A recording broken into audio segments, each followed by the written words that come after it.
Reptiles are first true terrestrial vertebrates, यानी ये land पर प्रॉपरली सर्वाइव कर पाने वाले पहले ऑर्गेनिजम्स हैं। इन्हें ब्रीडिंग के लिए भी पानी में नहीं जाना पड़ता। इनके कैरेक्टरिस्टिक्स देखिए, इनकी बॉडी 4 पार्ट्स में डिवाइडेड है, that is head, neck, trunk and tail. इनके पास पेंटाडेक्टाइल लिम्स के 2 पेयर्स हैं, मतलब टोटल 4 लिम्स हैं जिनके एंड्स पर 5 डिजिट्स प्रेजेंट हैं, 5 उंगलियां हैं। और इन लिम्स के एंड्स पर क्लोज भी प्रेजेंट हैं, पंजे प्रेजेंट हैं। ये लिम्स रेप्टाइल की बॉडी से नीचे की तरफ किसी एंगल पर डायरेक्टेड होती हैं। इस तरह से देखिए 4 लिम्स हैं, एंगल पर ये एंगल बन रहा है, किसी एंगल पर ये नीचे की तरफ डायरेक्टेड होंगी। ये पोजीशन इनको जल्दी मूव करवाने में हेल्प करवाती है। It facilitate faster locomotion. और आपको याद रखना है कि स्नेक्स में लिम्स एब्सेंट होते हैं। देन इनकी स्किन की बात करते हैं। रेप्टाइल्स की स्किन रफ होती है, ड्राई होती है और नॉन ग्लैंडुलर होती है। सिर्फ जो मेल लीजर्ड्स हैं उनके फीमर रीजन में फीमोरल ग्लैंड्स प्रेजेंट होते हैं। वैसे तो हम बोल रहे हैं कि इनकी नॉन ग्लैंडुलर स्किन है, बट सिर्फ एक तरह के ग्लैंड्स प्रेजेंट हैं, दे आर फीमोरल ग्लैंड। ये भी मेल लीजर्ड में होते हैं। ये कुछ सेक्रीशंस प्रोड्यूस करते हैं, जो सेक्रीशंस जब हार्ड हो जाती हैं तो स्पाइन में कन्वर्ट हो जाती हैं। ये स्पाइन मेल लीजर्ड को हेल्प करते हैं फीमेल को पकड़ने में। जब मेटिंग हो रही होती है उस टाइम पर इस स्पाइन की हेल्प से मेल लीजर्ड फीमेल लीजर्ड को पकड़ता है। It helps to grasp female during copulation. Next is exoskeleton. इनकी बॉडी कुछ एपिडर्मल स्केल से कवर्ड हो सकती है या फिर डर्मल स्केल से कवर्ड हो सकती है। जैसे कुछ रेप्टाइल्स हैं जिनकी बॉडी एपिडर्मल स्केल से कवर्ड है। इन एपिडर्मल स्केल्स पे हॉर्न्स प्रेजेंट होते हैं, हॉर्नी प्रोजेक्शंस होती हैं, हॉर्नी प्लेट्स होती हैं। These are called as corneoscutes. और कुछ रेप्टाइल्स जैसे कि किलोनियंस, क्रोकोडिलियंस, इनमें डर्मल स्केल्स होते हैं, वो भी बोन्स के बने हुए। डर्मल बोनी प्लेट्स प्रेजेंट होती हैं। These are called as ओस्टियोस्क्यूट्स।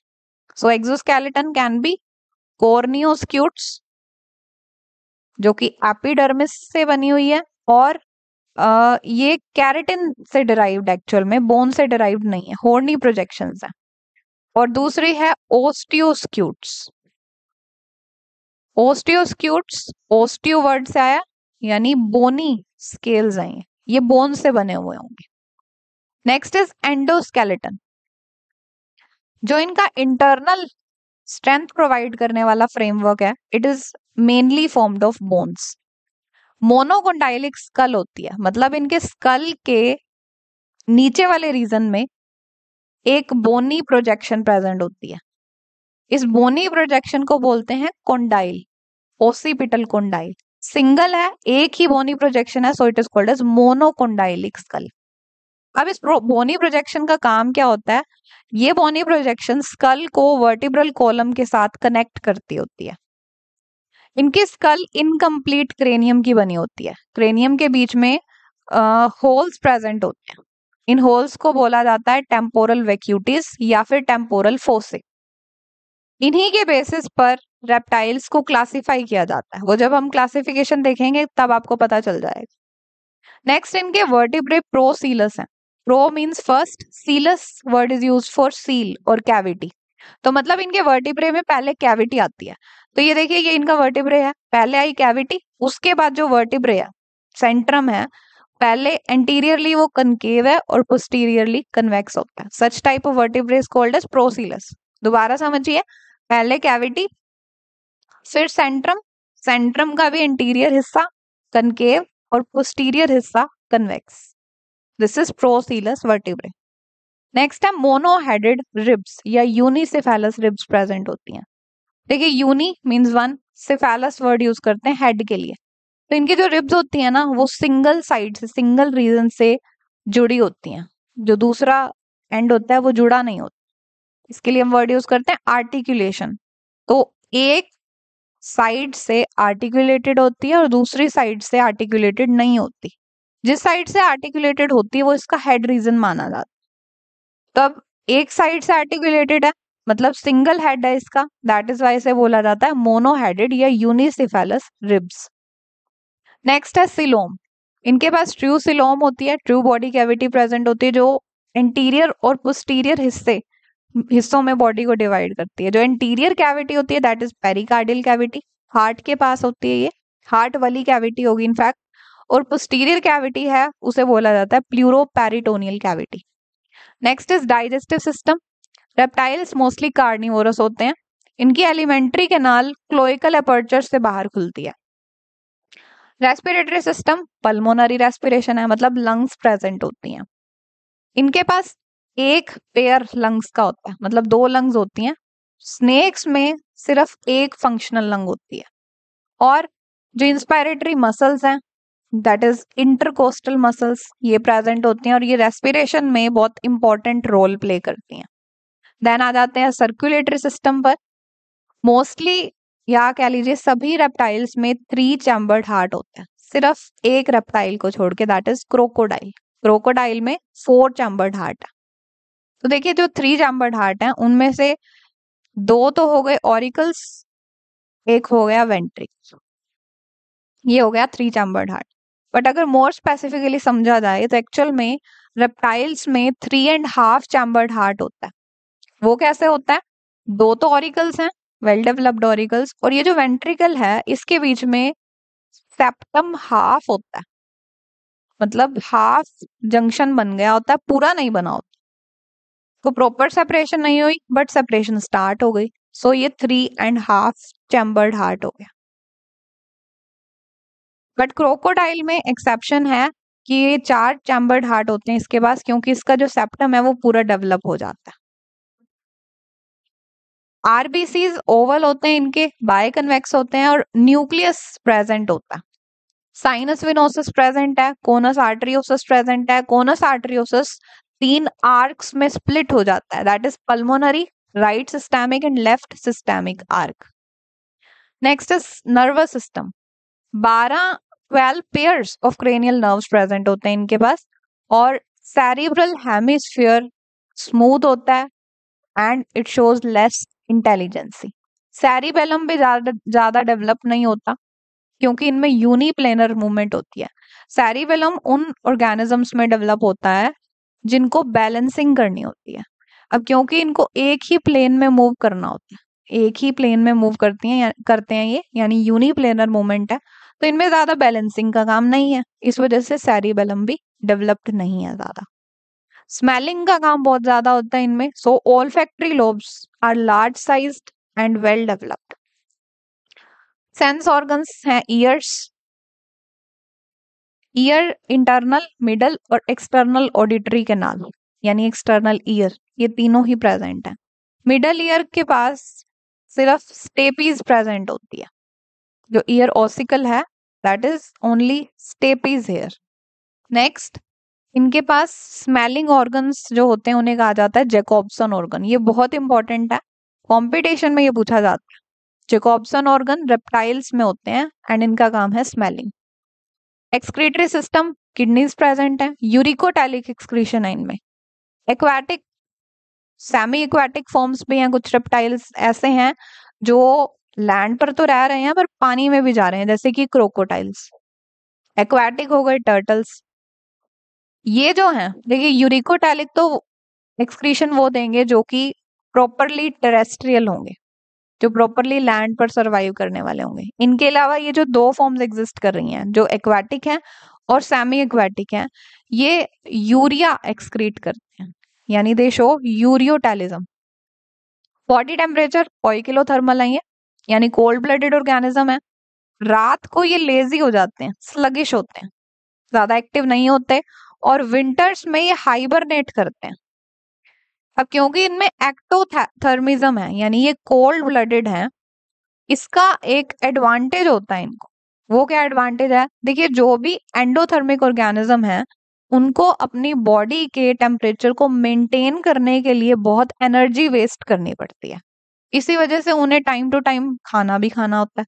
But इनमें क्योंकि बॉडी का टेम्परेचर मेंटेन नहीं करना, ये कोल्ड ब्लडेड है, वार्म ब्लडेड है ही नहीं, सो इनमें ज्यादा एनर्जी नहीं चाहिए, इस वजह से ये कम फूड पे भी सरवाइव कर सकते हैं। Then reproductive system, unisexual organisms हैं ये, सेक्सुअल डायमॉर्फिज्म शो करते हैं, इंटरनल फर्टिलाइजेशन होती है, copulatory organ in male is penis in turtles and crocodiles, hemi penis in lizards, और क्लिडोइक एग्स प्रोड्यूस करते हैं, यानी हार्ड शेल वाले एग्स ले करते हैं। क्लासिफिकेशन पर आ जाइए, they belongs to kingdom Animalia, phylum Chordata, class Reptilia. Class Reptilia is further divided into two subclasses based on temporal fossa और vacuities। जैसे कि अभी हमने बात की थी, दो सब क्लासेस में इनको डिवाइड किया गया, that is anapsida and diapsida. A means without, without what, without temporal fossa. Diapsida, di means two, यहां पर टू टेम्पोरल फोर्सेस एग्जिस्ट करते हैं। तो विदाउट टेम्पोरल फोर्से वाले रेप्टाइल्स आते हैं ऑर्डर किलोनिया के अंडर, और विद टू टेम्पोरल फोर्सा वाले रेप्टाइल्स आते हैं under super order Lepidosauria and super order Archosauria. अब देखिए, पहले बात करते हैं ऑर्डर किलोनिया की, जो कि सब क्लास एनाप्सिडा के अंडर है। इनके अंडर टोर्टोइसेस और टर्टल्स आते हैं।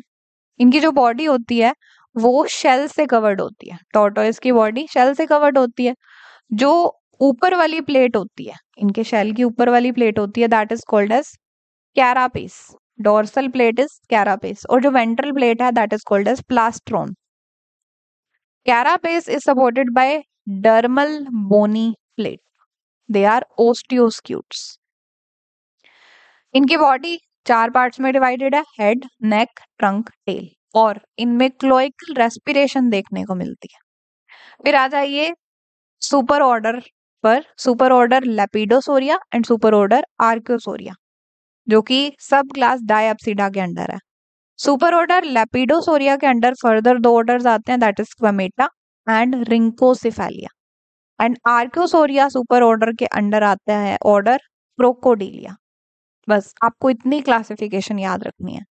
नेक्स्ट आ जाए इनके एग्जाम्पल्स पर। Examples of some reptiles are Chelone, commonly it is called as green turtle, testudo is land tortoise, hemidactylus is wall lizard, calotis is garden lizard, draco is flying dragon, varanus is monitor lizard. Next is economic importance. पहले देख रहे हैं इनकी usefulness. Reptiles को as food use किया जाता है, जैसे कि टॉर्टोइस, टर्टल्स, वेरेनस, रैटल स्नेक, इन सबको एज फूड यूज किया जाता है। बायोलॉजिकल कंट्रोल एजेंट्स की तरह भी यूज किया जाता है, जैसे कि हेमिडेक्टाइलस, ड्रैको, ये सारे इंसेक्ट्स को खाते हैं। तो अगर आपको इंसेक्ट्स को किल करवाना है तो लीजर्ड्स को इंट्रोड्यूस कर दीजिए उस एरिया में। ऐसे ही क्रोकोडाइल्स या एलिगेटर्स, ये फिशेस को खाते हैं। तो अगर कहीं पर फिशेस ज्यादा हो रही हैं तो क्रोकोडाइल्स या एलिगेटर्स को ले आइए, so they will act as biological control agents. Ecological importance है, most reptiles are naturally carnivore, they help to regulate undesirable animals. जो भी अनडिजायरेबल एनिमल्स हैं उनको किल करवाने के लिए हम रेप्टाइल्स को इंट्रोड्यूस कर सकते हैं। Then art and cultural importance, turtle, Godzilla, इनकी कल्चरल इंपॉर्टेंस है। नेक्स्ट मेडिसिनल इंपॉर्टेंस, जो कोबरा है, कोबरा का वेनम एंटी कैंसरस होता है और पेन को भी कम करता है। यूरोमैस्ट्रिक्स की फैट बॉडी से ऑयल एक्सट्रैक्ट किया जाता है, उसे यूज किया जाता है इनफर्टिलिटी या इम्पोर्टेंसी को क्योर करवाने के लिए। देन कमर्शियल इंपॉर्टेंस, बहुत सारे ऐसे रेप्टाइल्स हैं जिनकी स्किन से लेदर ऑब्टेन किया जाता है। टॉर्टोइस के शेल को यूज करके कोम्स बनाई जाती हैं। देन एजुकेशनल इंपॉर्टेंस, लीजर्ड्स को डायसेक्ट करके उनके इंटरनल सिस्टम्स को स्टडी किया जाता है, एनाटॉमी स्टडी की जाती है। रिक्रिएशनल इंपॉर्टेंस, रेप्टाइल्स की एंटरटेनमेंट फील्ड में भी इंपॉर्टेंस है, एंटरटेनमेंट के लिए भी यूज किया जाता है इनको, जैसे कि कई रेप्टाइल्स को एज पेट्स रखा जाता है। और एक रेप्टाइल है Eryx, commonly it is called as sand boa, इसे सपेरे इंडिया में एंटरटेनमेंट के लिए यूज करते हैं। Snake charmers in India use it as double mouth snake. Actual में ये डबल माउथ स्नेक नहीं होता, इसका जैसे ये मान लीजिए हेड है, और ये है इसकी टेल। सपेरे क्या करते हैं, इसका जो टेल रीजन होता है उसे म्यूटिलेट करके थोड़ा सा कट करके शेप दे देते हैं हेड रीजन वाली, और फिर इन दोनों को ही, हेड और टेल को, एज हेड शो किया जाता है। लोगों को लगता है कि ये दो हेड्स हैं, बट एक्चुअल में तो एक ही हेड होता है। तो फैसिनेट किया जाता है, लोगों को एंटरटेन किया जाता है। Next, employment. स्नेक्स को कलेक्ट करके, पाल कर, बेच कर एम्प्लॉयमेंट क्रिएट की जा सकती है। इवोल्यूशनरी इंपॉर्टेंस है। कुछ स्नेक्स जैसे कि पाइथन, एरिक्स, इनके पास हाइंड लिम्स की वेस्टिजेस है, तो ये शो करते हैं कि जो स्नेक्स हैं वो भी लिम्ब्ड एंसेस्टर्स से ही बने हुए हैं, बट धीरे धीरे ये लिम्स चली गई। देन हार्मफुलनेस पर आ जाइए। कुछ पॉइजनस रेप्टाइल्स हैं like Heloderma, it is commonly called as Gila monster. It is the only poisonous lizard. इसका वेनम बहुत सारे एनिमल्स के लिए फैटल होता है। Venom of Bungarus, Naja, Hydrus is neurotoxic, brain damage करता है। It may cause blindness, respiratory paralysis. Venom of Russell's viper is haemolytic, ये ब्लड को डैमेज करता है, इंटरनल ब्लीडिंग कॉज करवा सकता है और ब्लड कोएगुलेशन कर सकता है। Then snakes are known to attack and eat upon eggs and many poultry birds.